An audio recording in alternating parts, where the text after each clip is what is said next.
welcome to Lead Empowered. Today I want to talk about what God is asking you to do. There are so many places to serve in the world. There are so many organizations, nonprofits, churches, places that are asking for our time, our talents, our energy, our resources. And how do you choose what to do? Because there are a lot of good things to contribute to. There are a lot of good things we could put our money to, or our time, or our energy, or our talents.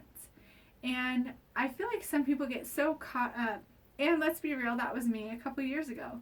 Like, I'm not that far removed from saying yes to everything and striving to find my worth in what I did, or who I was helping, or how valuable I was wherever I was. And it's an interesting shift because my year starts in October just based on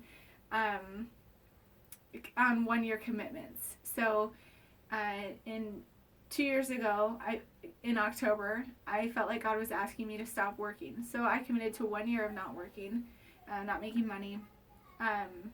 And that was my commitment. So when that came up, that was in October, the 1 year ending point, which then I just started to pray and ask God, like, what's next? What does this next year hold? And before I stopped working, I really felt like God gave me a promise that I would still have a business, and it would be significantly bigger if I let Him build the business. So I'm still holding on to that promise that there will be another business in the future. I believe entrepreneurship is one of my talents, and I know that God wants to use it, but He needed to separate my identity and security from money before He could really use it for the kingdom. So the word for this year is serving. And when that first came up, I was just pondering and praying about what I was supposed to serve in and where I was going to serve. And one of the first lessons I feel like God showed me was to say no, which seems counterintuitive to serving.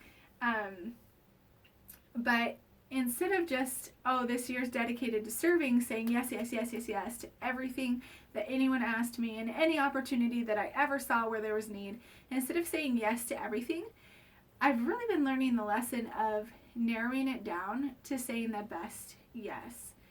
And using my time and resources and energy where they're going to be most beneficial and most, I don't even know if that's the right way to say it, because it's what God wants to do with it. So right now, my daughter and I walk around the neighborhood and pick up garbage on Monday mornings. That's the way we serve and love our neighbors.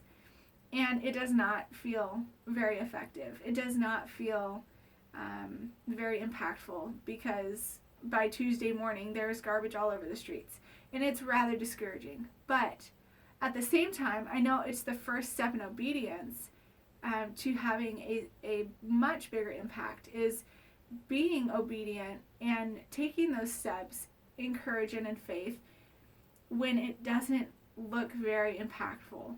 So it might be easier to go serve at, let's say, the women's shelter that's a couple blocks away, because they have an existing organization and they need help. So it might be easier to plug into those things and say, I'm valued here because someone is saying thank you. And there's many standards and ways that we could be evaluating if our work is valuable.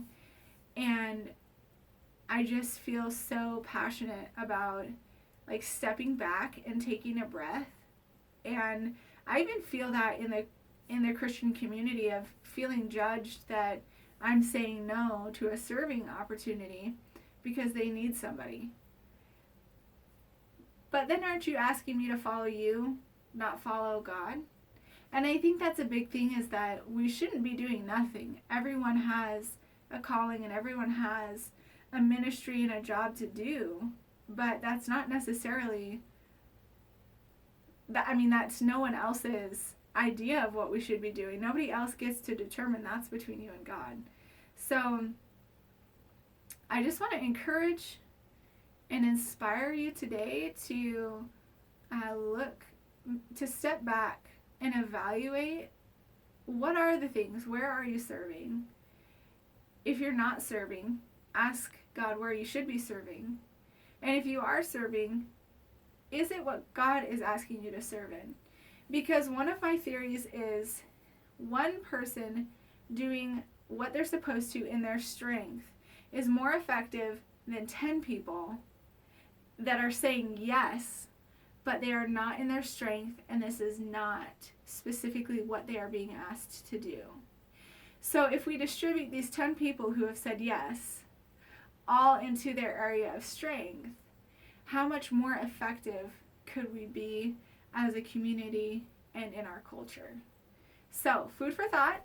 Live empowered, lead empowered.